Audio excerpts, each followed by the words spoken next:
Isang simple at payak na kasuotan po ang aking inirepresenta sa gabing ito. Patunay lamang po na patuloy po kong nagbibigay buhay at galang sa ating sinaunang kasuotan.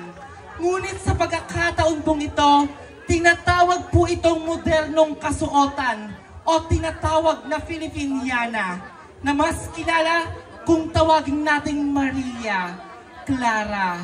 At para po sa mga kandidata na sa aking likuran, wag na wag po natin babaliin ang ating pagkakaibigan sa patimpalak na ito. Sapagkat pare-parehas po tayong nanggaling sa malalayo at namuhunan sa gabing ito. At para po sa mga hurado at sa bumubuo ng patimpalak na ito, naway sana'y gawing patas, malinis ang labanan na ito. Hindi ko po sinisigurado na isa po ko sa mananalo sa gabing ito. Isa lamang po ang gustong iparating ko na mas masarap namnamin ang tunay na pagkapanalo kung nanggaling sa malinis at wala kang inaagrabyadong tao. Maaari po ba akong makahingi ng isang masigabong palakpakan? Sa kabila po ng pangit naming kaanyuan, napilit pinagtatawanan ng grupo ng kalalakihan. Malalaking pangangatawan na pinagpipiestahan ng mga lalaking walang magawa sa daan. Ngayong gabi po, atin na pong baguhin ang pamantayan at sukatan ng kagandahan. Ang ganda ng ilan, sexy ng karamihan, ay tatapatan, lalamangan, minsan pa nga po higitan ng batang nasa inyong harapan. People of this barangay, ladies and gentlemen, especially for the panel board judges, my real name is John Peter Emmanuel. I am 18 years old this summer, who truly all the way from a pasquinated, majestic way, from the Santo Niño Festival is originated, and the Lakbayaw Festival is celebrated. All the way from the home of the generous people of Tondo, Manila, and I am proud and humble to say to all of you that I am a student with high honor, and I am a student with most outstanding award overall grade 12 from Humanities and Social Science. And yes, I am a freshman student taking a Bachelor of Arts in Mass Communication, major in Broadcasting at Universidad de Manila. And yes, I am consistent, Dean's Lister.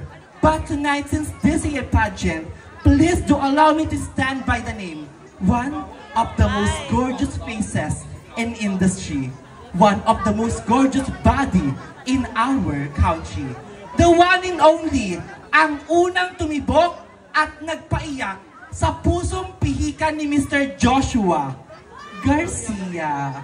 Ba't di po natin sabay-sabay hiyawan at palakpakan Binibining Julia Barreta. Miss Julia Barreta po na nagsasabi, judges, hindi na po ako magmamagaling. Kailanman po hindi po ako magsisinungaling para po magustuhan ng mga nagpipitagang punong hinampalan natin ngayong gabi.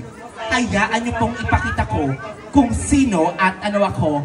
Once again, ladies and gentlemen, the national costume that I am wearing for tonight was truly inspired from the Santa Cruzan Festival of the Philippines, from Los Baños, province of Laguna.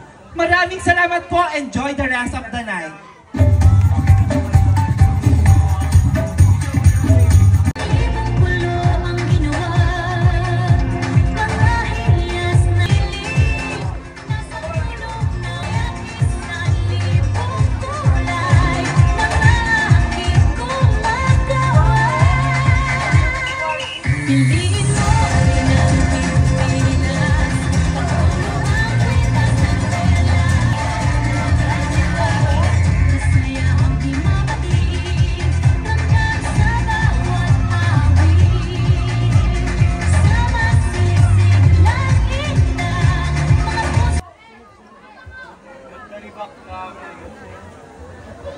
Alaga, ganda mo!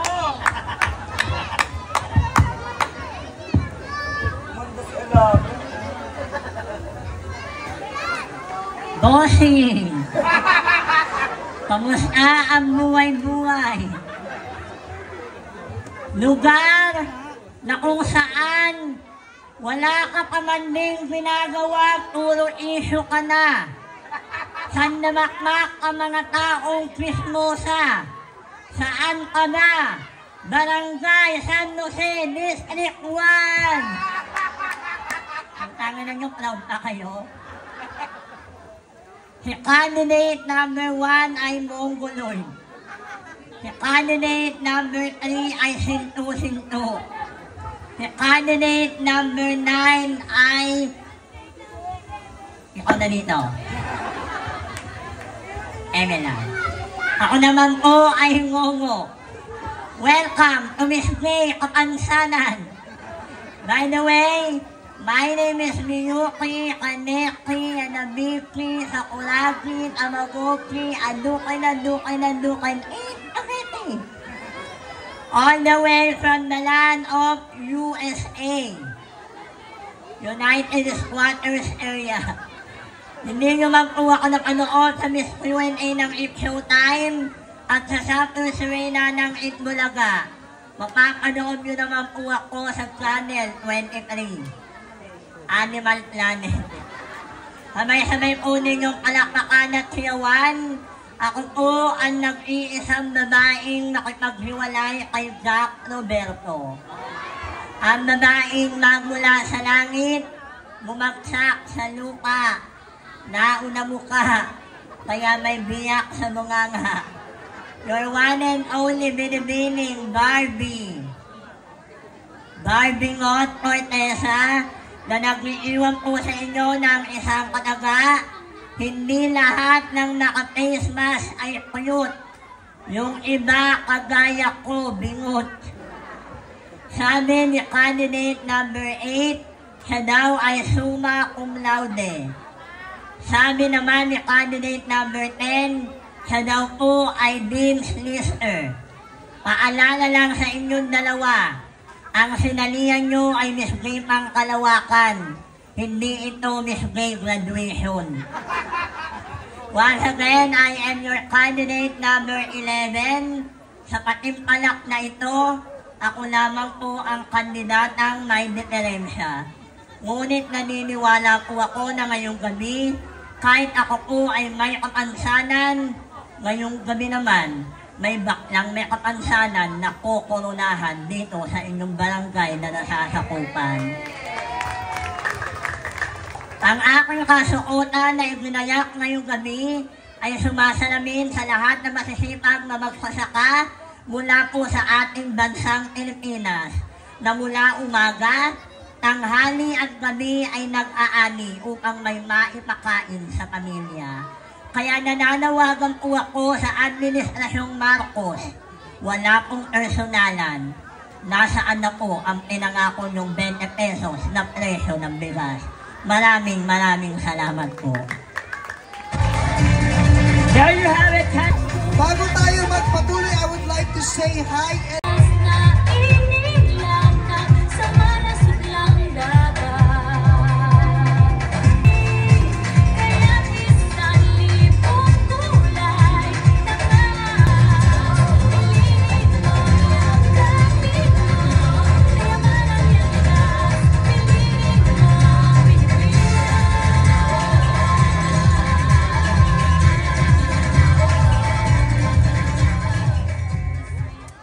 an AB Mass Communication graduate from the Leyte Normal University of the Philippines. My name is Jonart Apostol Altamirano. I am 25. I am your first ever Miss Gay Pangkalawakan International 2019 na ginanap po sa Pattaya, Thailand. Yes, my name is Miss Kalat Karen Davlin na nagsasabing, hindi man po ako sikat tulad ng ilan, nakakatawa tulad ng karamihan. Pero hindi po yon ang magiging dahilan upang ako'y tanghaling Miss Gay Pangkalawakan once again. I am your candidate number 12. Ladies and gentlemen, honorable panel, allow me to say this from the emergence of the bisexual community of the Philippines, saying, and I love you all. Thank you. There you have it, candidate number 12, Miss Kenneth Karen Davila.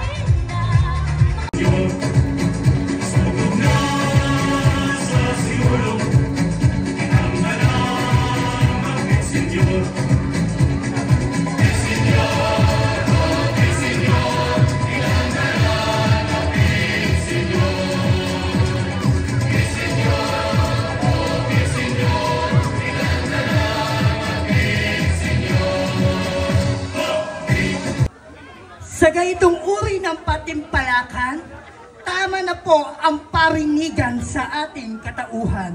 Sapagkat ngayong gabi, hindi po ang kapangitan ang pamantayan upang koronahan sa gabing ito.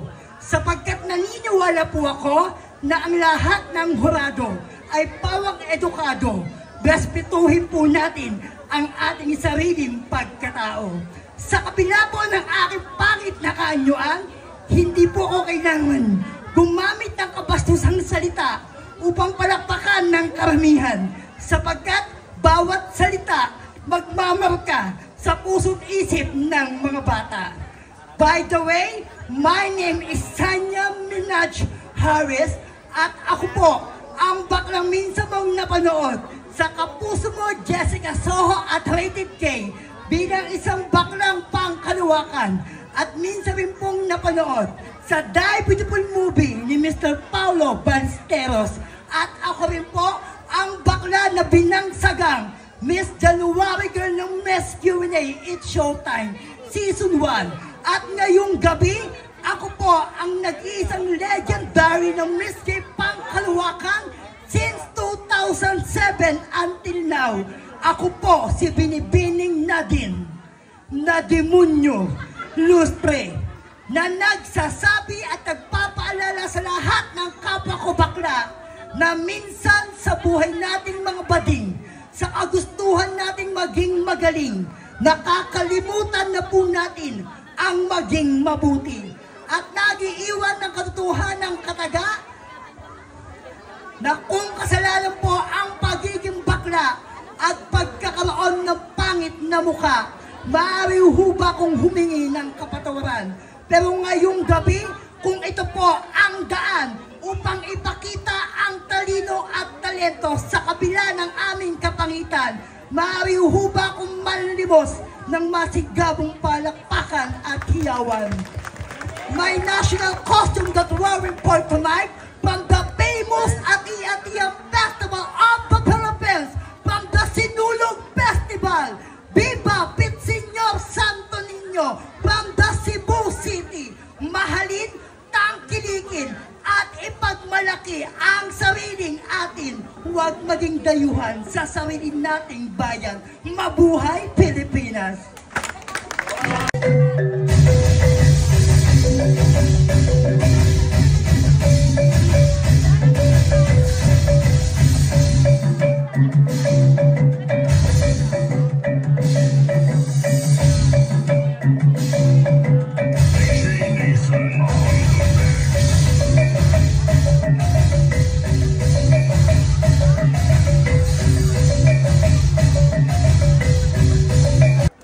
Hello! Hi! And mabuhay! Kamusta po kayo? A glamorous evening to each and everyone. By the way, my name is Brian Anson. And I am a second college student from College of St. Catherine. Pero ngayong gabi ho, hayaan niyo pong gayahin ko ang isang katauhan na minsan na po nag-isang taong lobo sa palabas na nalunas sangre. At minsan na rin pong bumihag sa pikang puso ni Mr. Daniel Padilla. Opo, bakit hindi nyo ho sabay-sabay palakpakan at hiyawan ang nag-iisang si Miss Binibini, Catherine Verdugo. Catherine Verdugo na nagsasabi at nag-iiwan po na isang paalala na sa lahat ho ng mga baklang naririto ngayong gabi, kung gusto po nating respetuhin tayo ng taong nasa paligid natin, matuto po muna tayong respetuhin ang sarili natin. Sapagkat ang respeto po, hindi po yan hinihingi, hindi rin po yan ilililimos. Bagkus ito'y kusang pinagkakaloob sa taong respeto. By the way, judges, the national costume that I'm wearing for tonight is truly all the way from Sultan Kudarat, Muslim of Mindanao, and from the images of the bisexual community here saying, I love you all. Thank you.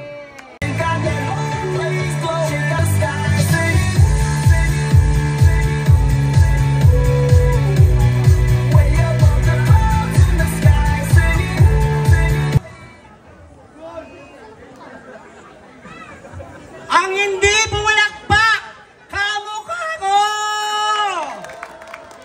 Ito po ang tunay na ganda mula ulo, mukhang paa. Hindi po ako isang diwata, ako isang manikang nagsasalita. Oh yes, I'm a dahil member ako ng Budol Gang. Ang sarap talaga ng tite!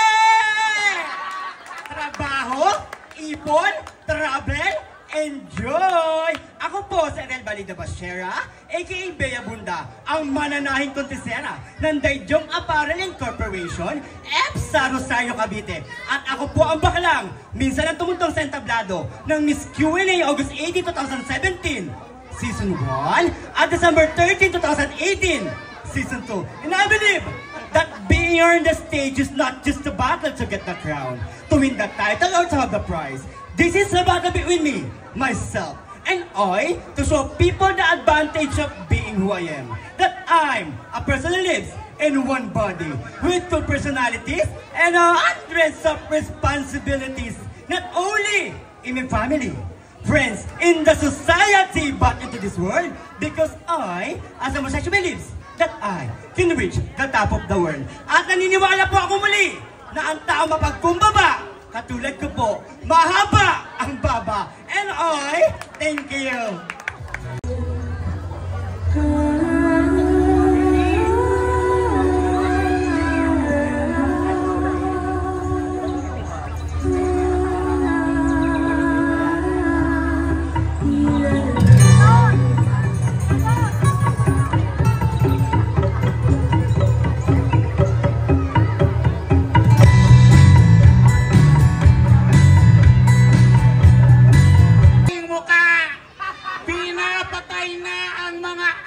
Sa mundo.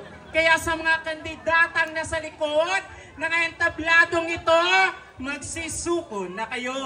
Pangit man po ako sa inyong paningin, mas pangit naman po ang mga nauna sa akin.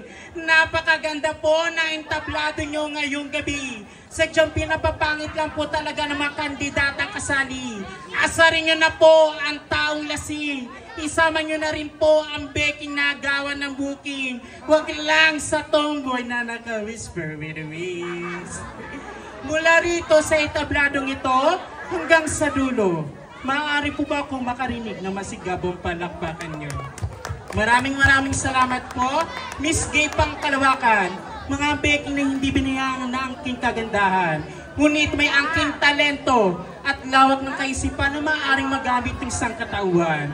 Ngayong gabi, narito po ako sa inyong harapan upang hindi ko tiyain, laitin at pagtawanan, kundi upang inyong hangaan. Dahil ngayong gabi, magiging bahagi po ako ng painan ng kasaysayan dito sa barangay na inyong nasasakupan. What a glamorous evening to everyone, especially to our judges. I will never change my personality for the sake of others. Because in this world, no one can play my role better than me. I'm perfect, but not fake. Good evening, everyone. My name is Maria Daniela Lopez, hailing all the way last from San Pedro, Laguna. But tonight, please do allow me stand by the name of ang babaeng minsan na lumipat sa kalangitan bilang si Darna, ang babaeng lumakoy sa karagatan bilang si Jezebel, ang babaeng hinugot sa tagya, at ang babaeng nagpabihag at nagpatibok sa pigang puso ni Mr. Dingdong Dantes. Ate pong respetuhin, bigyan ng masigapong palakpakan at iyawan ang nag-iisang Miss Marian. Miss Marian Anaconda Rivera na nag-iiwan ng isang katotohanan. Sila nanlalait. Sila ang hindi pupunta sa langit. Maraming salamat po. Judges, the national costume that I'm wearing for tonight is inspired and hailing all the way last from the Cordillera Festival of the Philippines. Maraming salamat po. Yes, there you have.